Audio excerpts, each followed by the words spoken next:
Subscribe to the Monaresclub. Yo, what's good, guys? This is James bringing you another deck profile here at the Monaresclub. Today I'm going to be bringing you my updated through set 14 Frieza pod deck, the starter deck Frieza from set 10. I absolutely adore this deck. It's super fun. I took kind of a break from it for a little bit, but I've started playing it again because we got a few new tools for it in set 14 and the anniversary box, as well as the fact that the meta's kind of skewing more toward a mid-range kind of metagame again, so we can actually kind of go for value decks like this and not just get aggroed to death before we can even start accruing value. So, without further ado, before I get into the video, if you're new to the channel, please hit that subscribe button. It really helps us out a lot. Hit us up in the comment section below if you have any questions or comments, and yeah, now without further ado, let's get into the video. So, if you don't know what this guy does, we haven't really seen him for probably about a year, maybe a year and a half now at this point. He was really popular right when set 10 first dropped, but he's kind of fallen out of favor since then. So I'll just briefly go over what he does and how the deck works.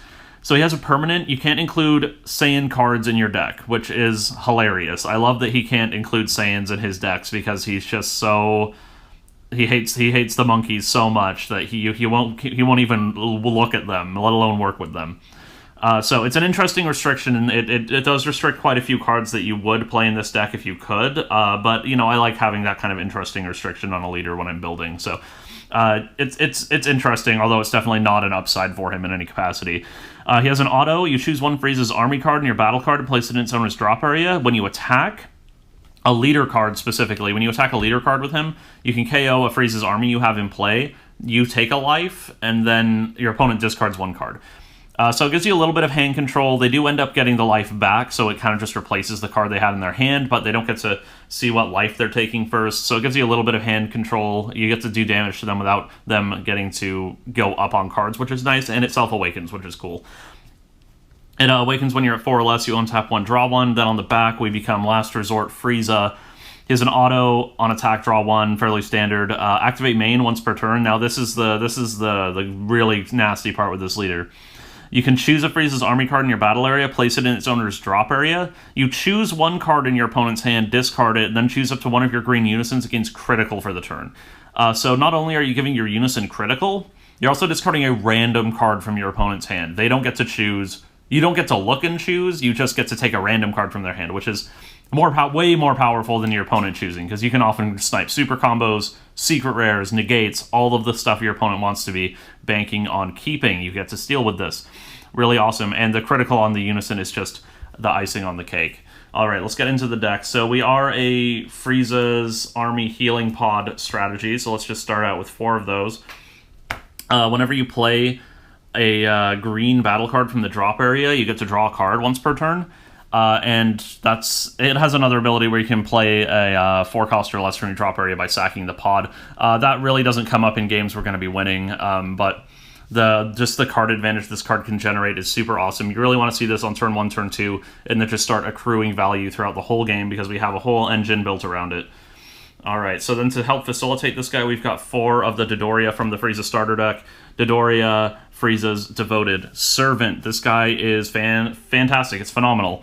So if your leader's a green Frieza card and you have a green Unison card in play, if it's placed in your drop area from your hand by a skill, you can play this card from your drop area. So every time you discard it, you get to replay him from the drop area, so he's just free discard fodder, and then you get to draw 1 for the pod every single time you do that. It even works on the opponent's turn, so if you discard him to an effect on the opponent's turn, you then get to res him with the pod, and draw a card on the opponent's turn. That's why this is probably the best Frieza's Army Healing Pod deck in the game, because it's the most consistent at proccing the pod on both players' turns and generating the maximum value out of this card.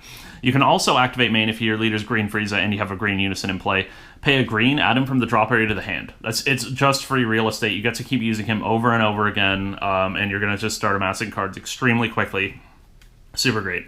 To help facilitate, we've got a Zarbon Cosmic Elite. We've got 3 of them. This guy is, we love him, we hate him. This guy's a staple in some more decks, but he's a blocker, and if you activate main, you can pay a green, discard a green card from your hand, and play him from your drop area. So if you discard Dodoria, you get them both back. Then you get to draw 1 off the Healing Pod. Pretty good.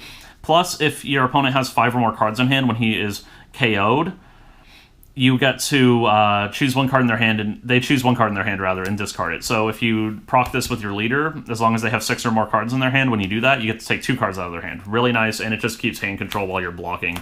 Also pairs extremely well with a certain green negate that I'll get to in a little bit.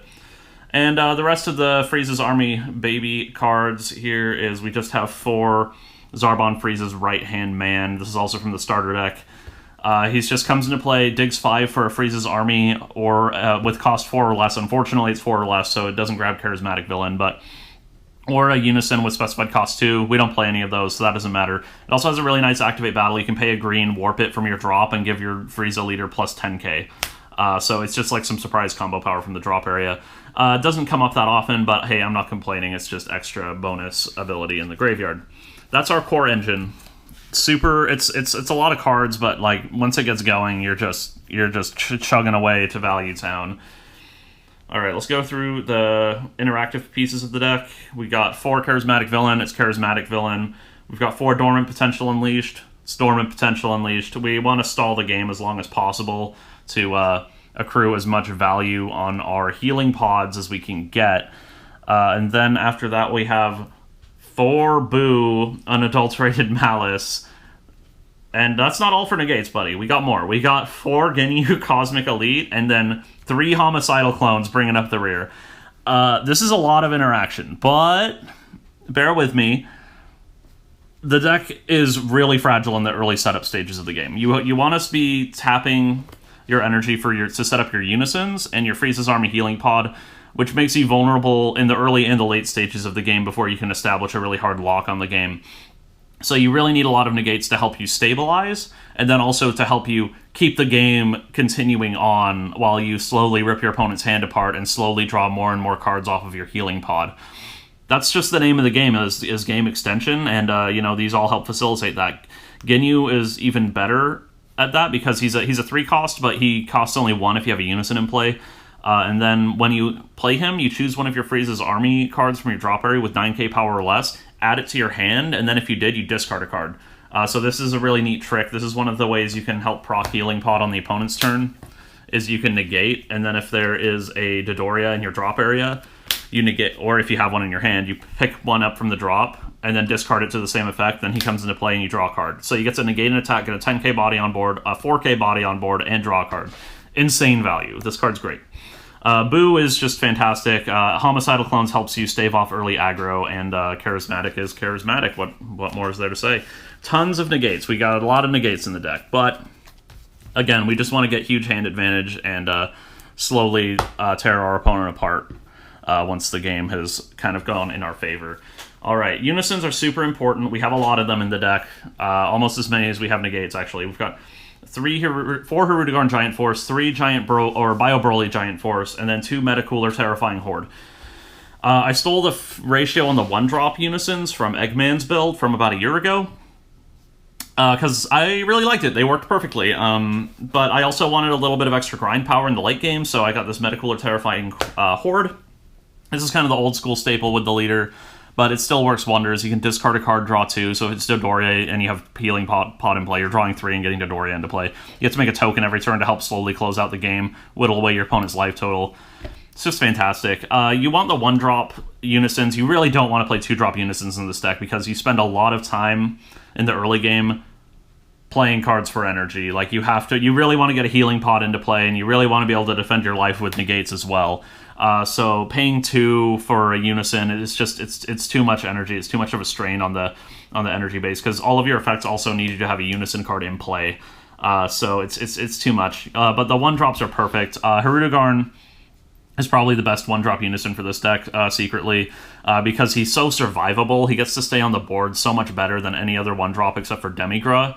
But Demigra doesn't really have synergy with our deck, whereas Hirudegarn does by being a discard outlet, as well as you can get rid of combo power in your opponent's combo area by discarding cards. So that can also proc Pod on the opponent's turn. You can pitch Dodoria, drop their super combo, bring this back, draw a card with Pod. Awesome. And then, again, he can just uptick, and he can become a 15k crit in the later stages of the game with the leader. Bio Broly also has great synergy with the deck. I used to play 4 of this, but he's just not as survivable. He's a 9k, even with the regenerate ability. He's not as survivable. It's harder to keep him on the table. He only pluses for 1. and he's a 9k. But the +1, especially if you have a healing pod in play, is super good because you discard Dodoria or Zarbon, draw 1 for his effect, and draw 1 for pod. It's just incredible.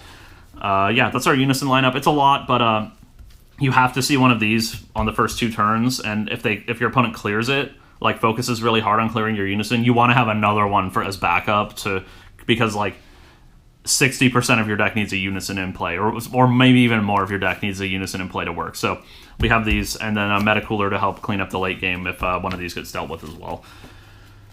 And then coming in through around the bend, we've got our super combos. I'm playing a weird split. You guys can play kind of whatever you want, but this is what has been working for me. I've got 2 Zarbon the Gorgeous, 1 Dr. Gero, Progenitor of Terror, and 1 Skill Steal Chilai. I'm kind of a weirdo. I play 3 super combos in decks a lot. Honestly, like if you've seen my profiles before, you've seen this before. But you know, I see some people playing Android 18 in the deck, and I don't think that's necessarily wrong to use as your super combo. But I just feel like hand control isn't like the primary aspect of this deck. It's mostly just outvaluing your opponent with some incidental hand control, with like some random discard thrown in and stuff like that, rather than hard trying to get your opponent down to 0 cards. It's more just outvaluing your opponent, going plus and making your opponent go minus. So I just like having the draw super combos to help defend life with a little bit more. Gero is fantastic in this deck because you have to have Dodoria set up in the first couple of turns in order for your value engines to work.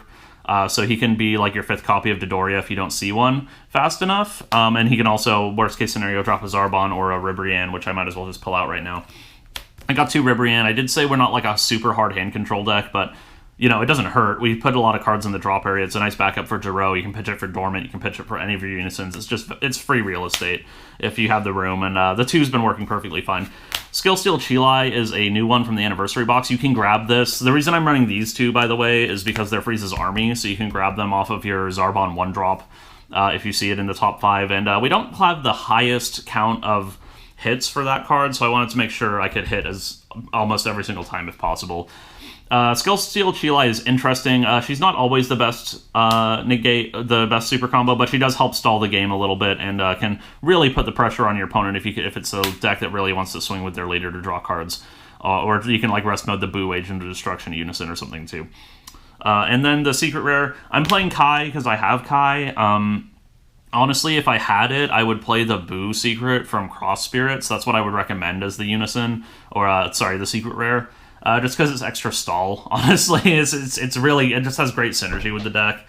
And, you know, you don't even have to steal people's Unisons, honestly. It's just playing it as like a super Nimbus, almost. It's really close to like a Hatchiyak for 2 energy. But I don't have it. I'm playing Kai. Kai's also really good. Kai can just steal games on her own. You can play Heroine's Lineage. You can play whatever secret rare you want, honestly. It doesn't really matter. You can play Grade 8. Oh, you can't play Grade 8 Mass Saiyan, because he's a Saiyan. I almost caught myself. You can't play Grade 8 Mass Saiyan. You can play any secret rare you want that isn't a Saiyan.